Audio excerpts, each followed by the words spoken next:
Hi and hello fighters. This is our channel, The Rural Fighters Fight to Learn.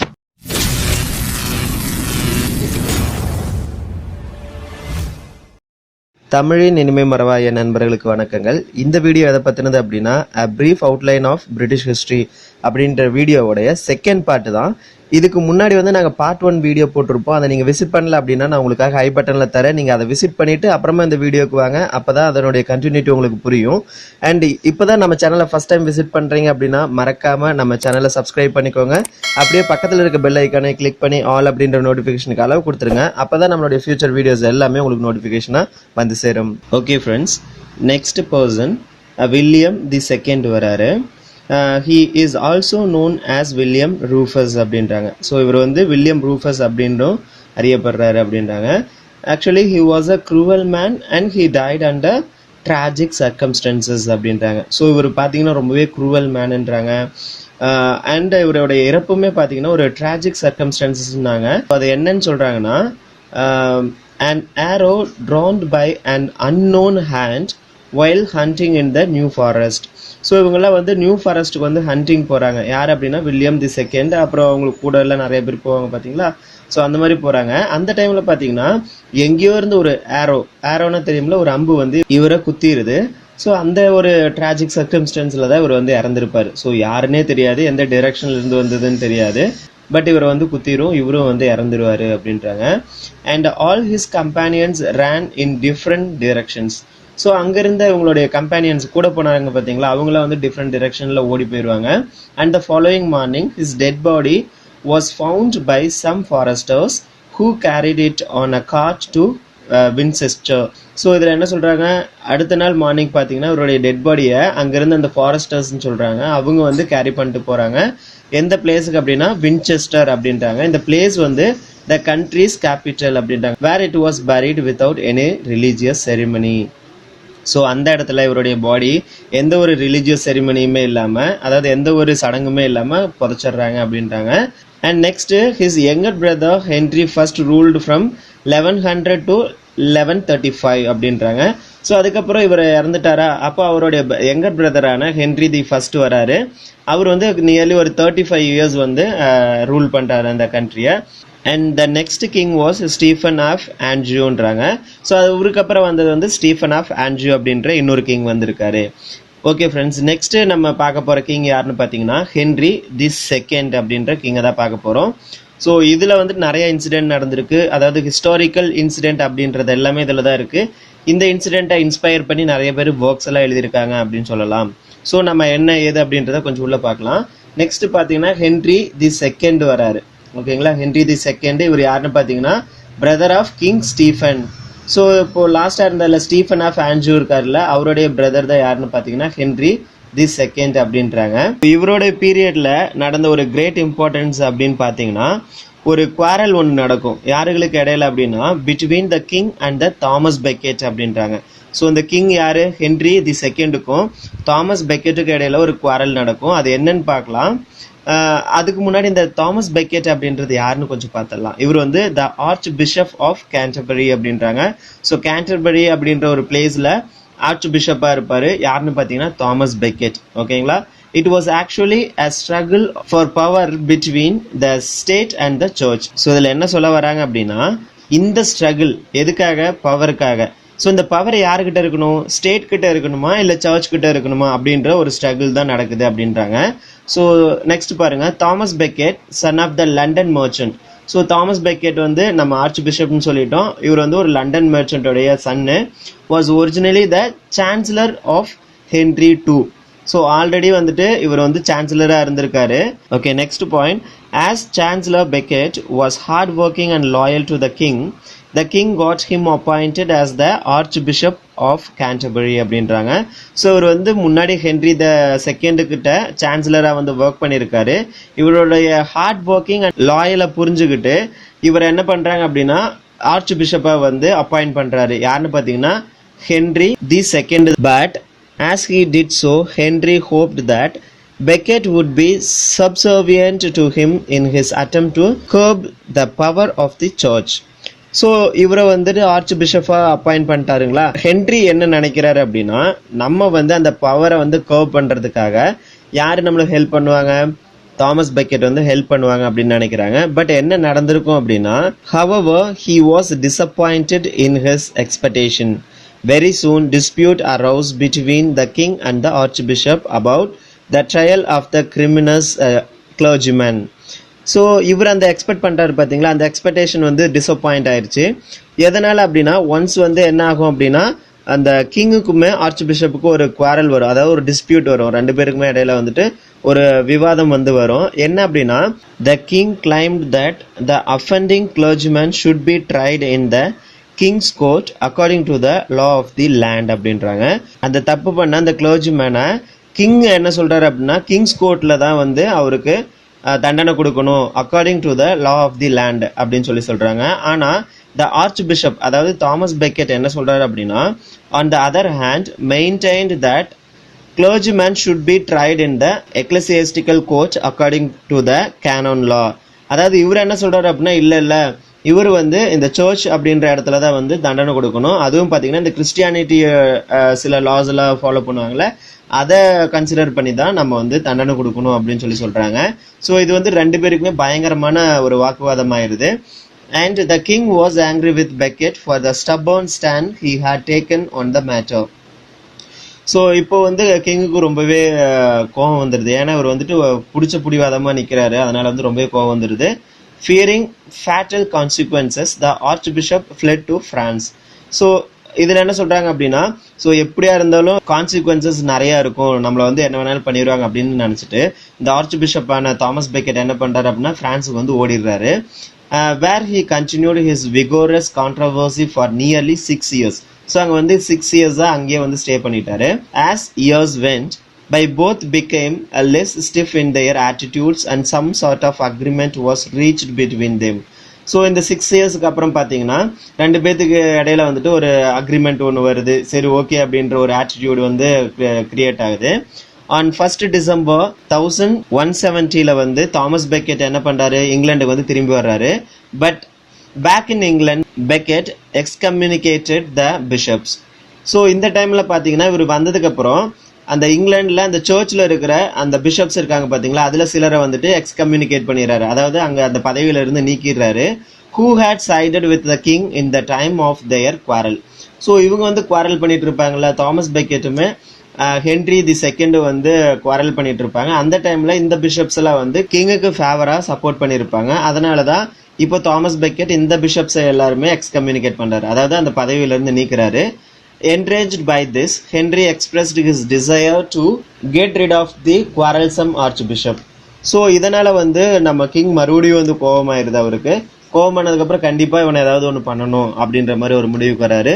Some of his servile men took his words at the face value and proceeded to Canterbury. So இப்படி சொல்லிட்டு இருக்கும்போது அங்க இருக்கிற அந்த சர்வைல் மென் அப்படின்னா ஒரு அடிமையா இருக்கிறாங்க பாத்தீங்களா, இவர் சொன்ன உடனே அந்த கட்டளையை மதிக்கிற ஆட்கள்லாம் இருப்பாங்க பாத்தீங்களா, அவங்களாம் என்ன பண்றாங்க, இவர் சொன்ன அந்த வேர்ட்ஸை ஃபேஸ் வேல்யூ அப்படின்னா அவர் சொன்னதை அப்படியே எடுத்துக்கிட்டாரு. ஸோ அவர் என்ன சொல்லியிருப்பாரு அப்படின்னா, ஜஸ்ட் இவனுக்கு ஏதாவது ஒரு பாடங்க நம்ம இது பண்ணணும் அப்படின்ற மாதிரி சொல்லியிருப்பாரு. ஆனா இந்த சர்வைல் மென் என்ன பண்ணிருப்பாங்க அப்படின்னா, ஓகே நம்ம கிங்கை வந்து அவர் ரொம்பவே டார்ச்சர் பண்ணிட்டா, ரொம்பவே டிஸ்டர்ப் பண்ணிட்டா, அதனால வந்து அவனை கொல்ல சொல்றாரு அப்படின்னு நினைச்சிட்டு இவங்களாம் வந்து அந்த கேண்டர்பரிக்கு நோக்கி போயிடுவாங்க. On 29th December, 4 knights got into the cathedral where Becket was saying his evening prayers. In the course of an altercation that followed, the knights grew violent, drew their swords and killed him. So இப்போ என்ன ஆகும் அப்படின்னா, அந்த Canterbury வந்துருவாங்க. வரும்போது இவங்க date கொடுத்துருக்காங்க பாருங்க, 29th December சொல்லியிருக்காங்க. ஸோ அந்த டைம்ல அந்த 4 nights வந்து அங்கே வருவாங்க, எங்க அந்த கத்தீட்ரல் வந்து வருவாங்க. அங்கே வந்த உடனே நம்ம பெக்கெட் என்ன பண்ணியிருப்பாரு அப்படின்னா, ஈவினிங் ப்ரேயர் வந்து பண்ணிட்டு இருப்பாரு. அதுக்கப்புறம் பார்த்தீங்கன்னா ரெண்டு பேருக்கு இடையில பார்த்தீங்கன்னா ரொம்பவே ஆர்குமெண்ட் போயிட்டு இருக்கும். அதுல வந்து இவங்க அந்த நைட்ஸ் வந்து ரொம்பவே கோபமாயிருவாங்க. கோபமாயி என்ன பண்ணுவாங்க அப்படின்னா, அவங்களுடைய ஸ்குவாட் எடுத்து தாமஸ் பெக்கெட் வந்து ஸ்டாப் பண்ணிடுவாங்க, அதாவது கொன்றுவாங்க. The entire Christendom was shocked. Within 3 years, the Archbishop was declared as saint, and the Canterbury Cathedral, which contained his tomb, attracted pilgrims from all parts of Europe. The king himself felt sorry for his rash words and did penance for his sin. he allowed the clergy to be tried in the ecclesiastical court. This practice continued up to the days of the Reformation. So இதில் என்ன சொல்கிறாங்க அப்படின்னா, இவரை stop பண்ணதுக்கப்புறம் அந்த கிறிஸ்டியன்டம், அதாவது அந்த country வந்து எப்படி ஆகுது அப்படின்னா ரொம்பவே ஷாக் ஆயிடுச்சு. ஏன்னா இவர் வந்து ஒரு ஆர்ச் பிஷப், இவங்களை வந்து கொண்டுட்டாங்க அப்படின்ற மாதிரி எல்லா இடத்துக்கும் அந்த நியூஸ் வந்து ஸ்ப்ரெட் ஆகி ரொம்பவே இது பண்ணுறாங்க.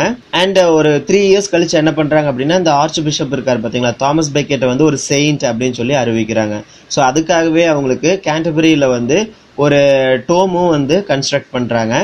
அதுக்கப்புறம் கிங் வந்து அவரே வந்து ரொம்பவே ஃபீல் பண்ணுறாரு, நம்ம வந்துட்டு இந்த என்னதான் இருந்தாலும் இப்படியெல்லாம் நம்ம பண்ணிடக்கூடாது, நம்மளுடைய வேர்ட்ஸும் வந்து இப்படி சொன்னனால தானே இந்த மாதிரி ப்ராப்ளம்லாம் கிரியேட் ஆச்சு அப்படின்னு சொல்லிட்டு அவரும் ரொம்பவே ஃபீல் பண்ணுறாரு. அப்புறம் ஃபைனலாக என்ன பண்ணுறாரு, அந்த கிளர்ஜி இருக்கார் பார்த்தீங்களா, அந்த தவறு பண்ண அந்த கிளர்ஜிமென் இருக்காங்களா, அவங்கள வந்து என்ன பண்ணுறாங்க, இந்த எக்லசியஸ்டிக்கல் கோர்ட்னு சொல்கிறோம்ல, கிறிஸ்டியானிட்டியோடைய ரூல் பிரகாரமே அவருக்கு வந்து தண்டனை கொடுக்குறாரு.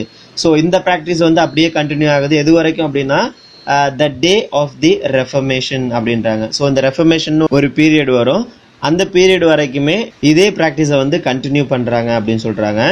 நெக்ஸ்ட் பார்த்தீங்கன்னா, the martyrdom of Thomas Becket has been commemorated in English literature by not less than 4 poets. So இதில் என்ன சொல்கிறாங்க, அந்த தாமஸ் பெக்கெட்டை பரி பண்ணியிருக்காங்களா அந்த டோம், அதை பற்றி வந்து நிறைய பேர் எழுதியிருக்காங்க அப்படின்றாங்க. ஃபார் எக்ஸாம்பிள், சாசரோடைய மாஸ்டர் பீஸான த கேண்டர்பரி டேல்ஸ். ஸோ இந்த கேண்டர்பரி டேல்ஸ் வந்து நீங்கள் படித்து பார்க்கும்போது தெரியும், அதுக்கு நிறைய பேர் வந்து பில்கிரிமேஜ் போவாங்க. அப்படி போகும்போது பார்த்தீங்கன்னா அவங்க நிறைய ஸ்டோரிஸை வந்து நரேட் பண்ணிகிட்டே போவாங்க. ஸோ அதையெல்லாம் கலெக்ட் பண்ணி தான் நம்மளுடைய சாசர் வந்து த கேண்டர்பரி டேல்ஸ் அப்படின்ற ஒரு ஒர்க்கை வந்து பப்ளிஷ் பண்ணியிருப்பாரு. ஸோ அது மட்டும் இல்லாமல் ஜார்ஜ் டார்லி அப்படின்ற இன்னொரு ரைட்டருமே, இவர் யாருன்னு பார்த்தீங்கன்னா த ஐரிஷ் ட்ராமட்டிஸ்ட் அப்படின்றாங்க. அண்ட் ஆல்ஃப்ரெட் டெனிசன் அப்படின்றவங்களும் நிறைய ட்ராமா வந்து எழுதியிருக்காங்க. எதை பற்றி அப்படின்னா அபவுட் தாமஸ் பெக்கெட் அப்படின்றாங்க. அப்புறம் த மாடர்ன் பிளே ஒன்று இருக்குது, என்னன்னு பார்த்தீங்கன்னா மர்டர் இன் த கத்தீட்ரல் அப்படின்றது இருக்குது.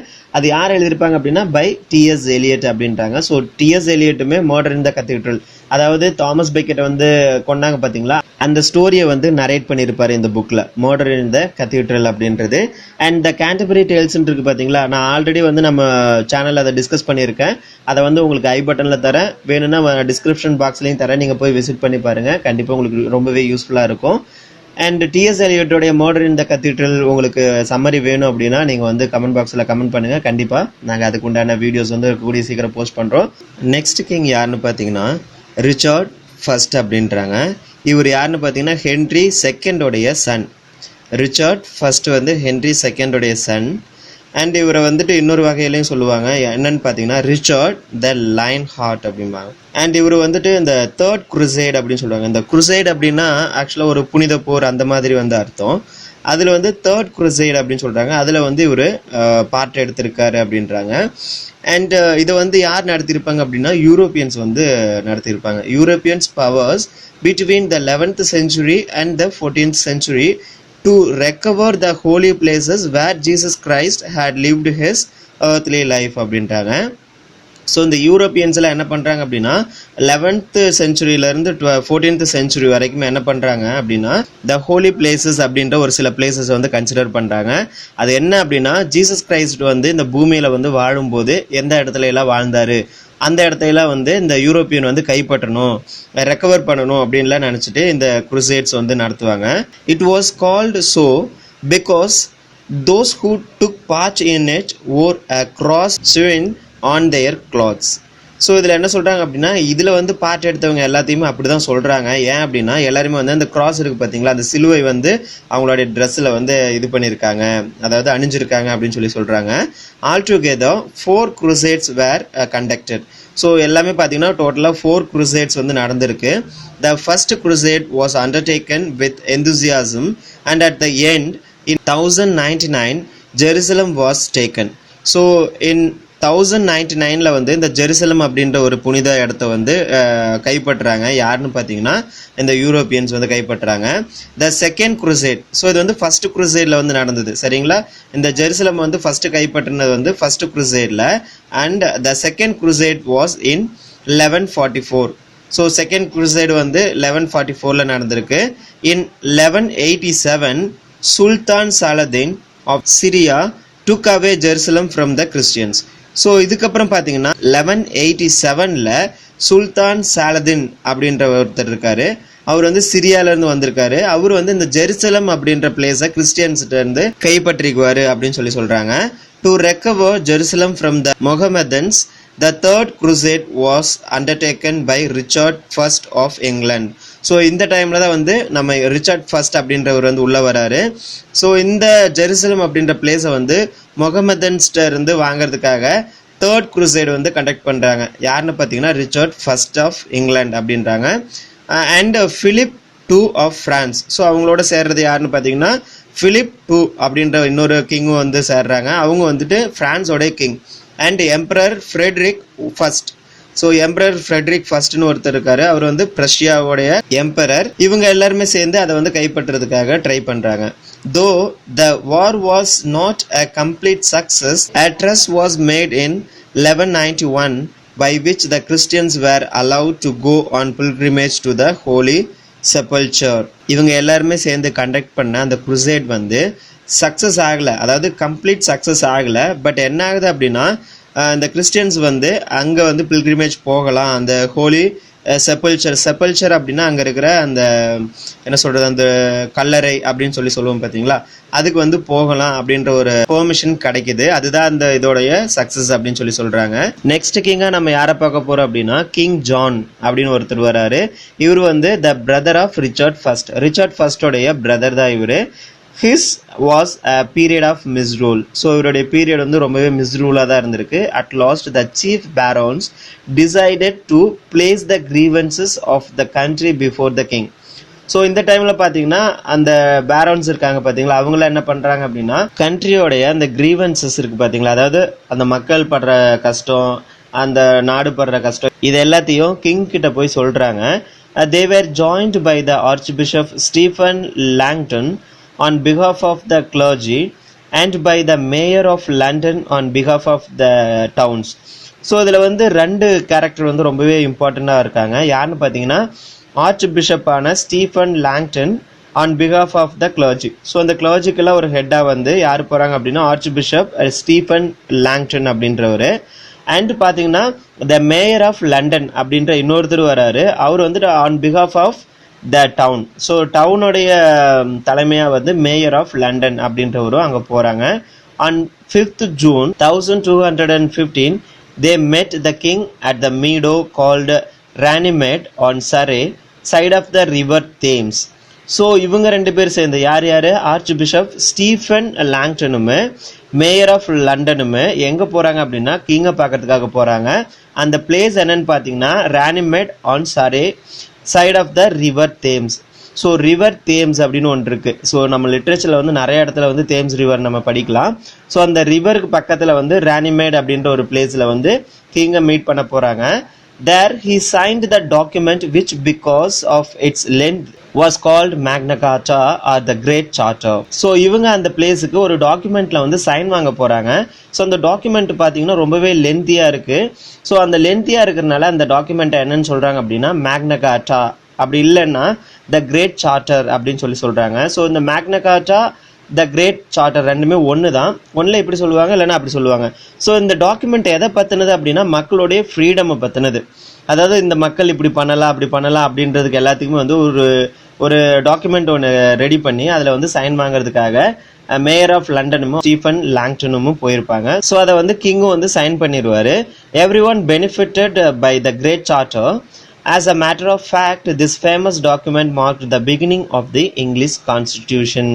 ஸோ இந்த டாக்குமெண்ட் வந்து இங்கிலீஷ் கான்ஸ்டிடியூஷன் வந்து பிகின் பண்ணுறதுக்கு, அதாவது அது ஸ்டார்ட் பண்ணுறதுக்கு ஒரு ரொம்பவே முக்கியமான டாக்குமெண்ட் அப்படின்னு சொல்கிறாங்க. ஸோ இது வந்து சைன் பண்ணதுக்கு அப்புறம் தான் அதனுடைய ரூலாக இருக்கட்டும், அதனுடைய ஹிஸ்ட்ரியாக இருக்கட்டும், எல்லாமே வேற லெவலுக்கு போச்சு அப்படின்னு சொல்கிறாங்க. ஸோ அந்த மேக்னா கார்ட்டா அண்ட் கிரேட் சார்ட்டர் இது வந்து ரொம்பவே முக்கியமானது, நீங்கள் கண்டிப்பாக ஞாபகம் வச்சுக்கணும். அதில் வந்து மக்களுடைய அந்த ஃப்ரீடம், அதாவது எல்லா மக்களும் வந்து ஒரு ரெஸ்ட்ரிக்ஷன்ஸோடு இருந்திருப்பாங்கல்ல, அந்த மாதிரி இல்லாமல் ஒரு கைண்ட் ஆஃப் ஃப்ரீடம் வந்து கொடுத்துருப்பாங்க. அதெல்லாம் என்ன அப்படின்றது வந்து ஜஸ்ட் நீங்கள் கூகுள் பண்ணிங்கனாலே உங்களுக்கு தெரிஞ்சிடும். அது எக்ஸ்ட்ரா இன்ஃபர்மேஷன் தயவு செஞ்சு கொஞ்சம் போய் சர்ச் பண்ணி தெரிஞ்சு வச்சுக்கோங்க, அது நல்லது. நம்ம நெக்ஸ்ட் கிங்கை பார்த்துடலாம்.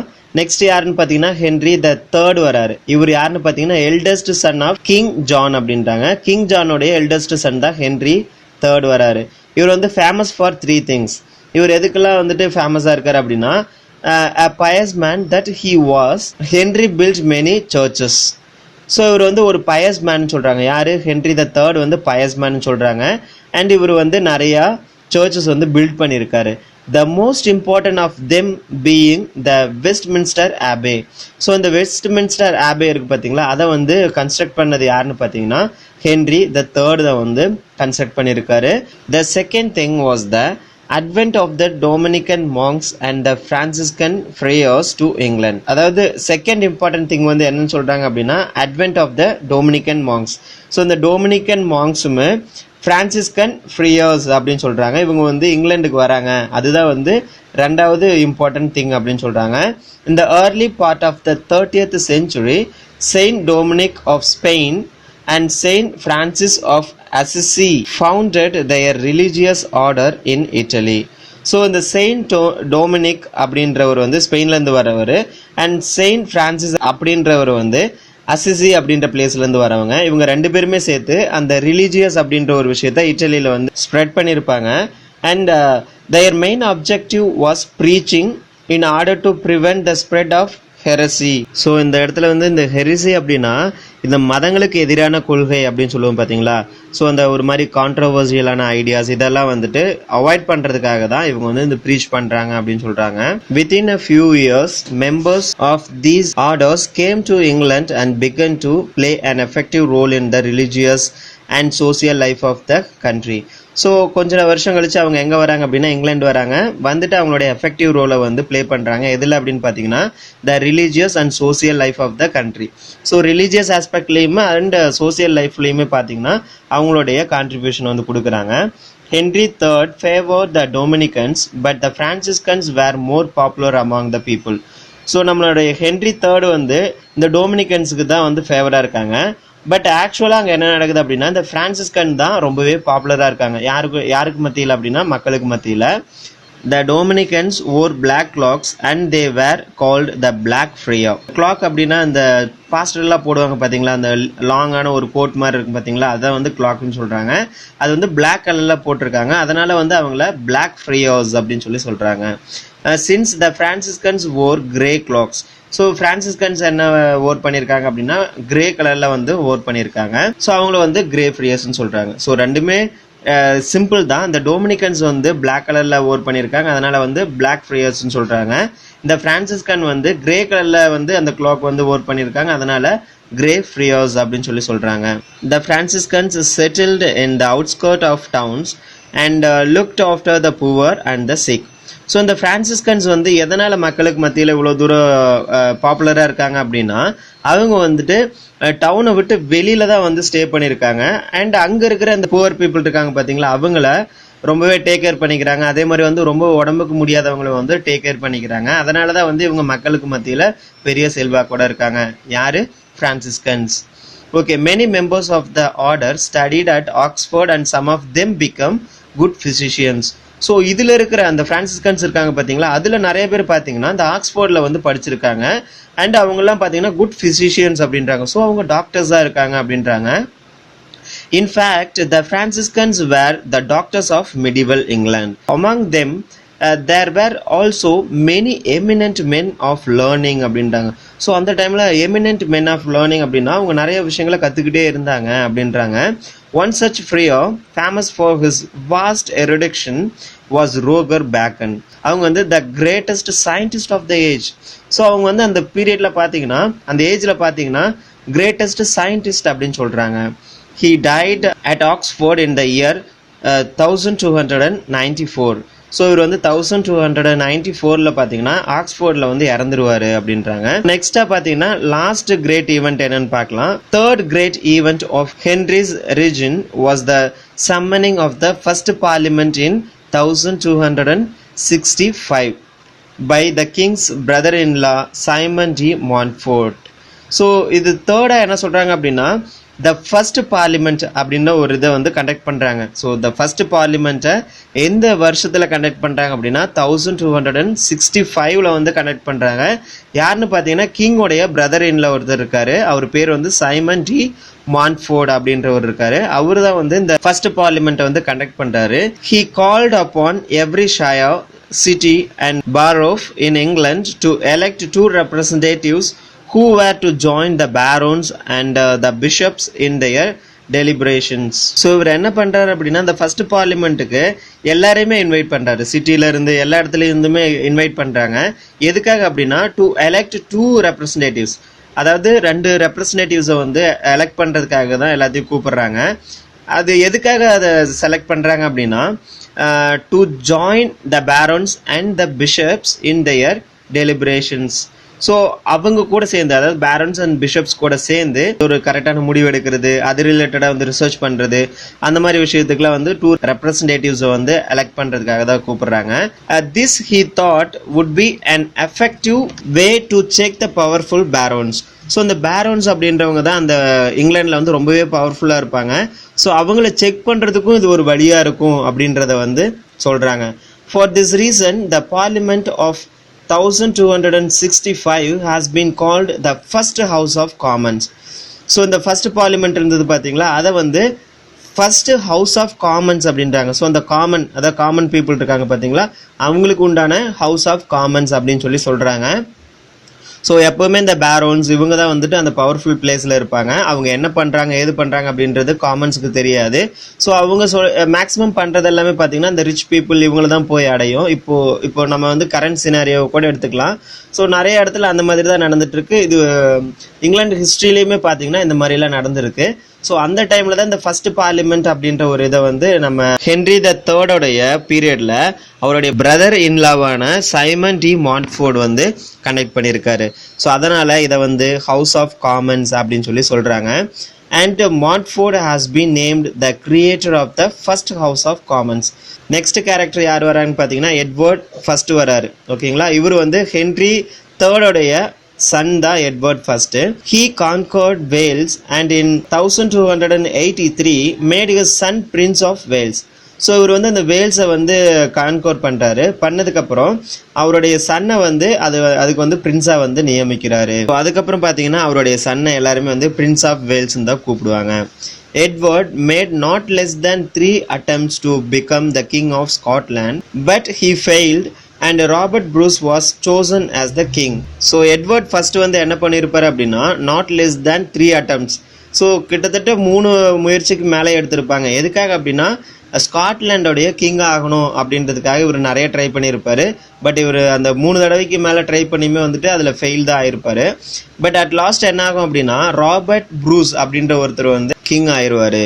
Okay, next point. A more solitary thing which Edward did was the summoning of the model parliament in 1295, consisting of the House of Lords and the House of Commons. So இவருடைய முக்கியமான ஒரு role வந்து என்ன அப்படின்னா summoning of the model parliament. So இவர் வந்து model parliament அப்படின்றது ஒன்று இது பண்ணுறாங்க.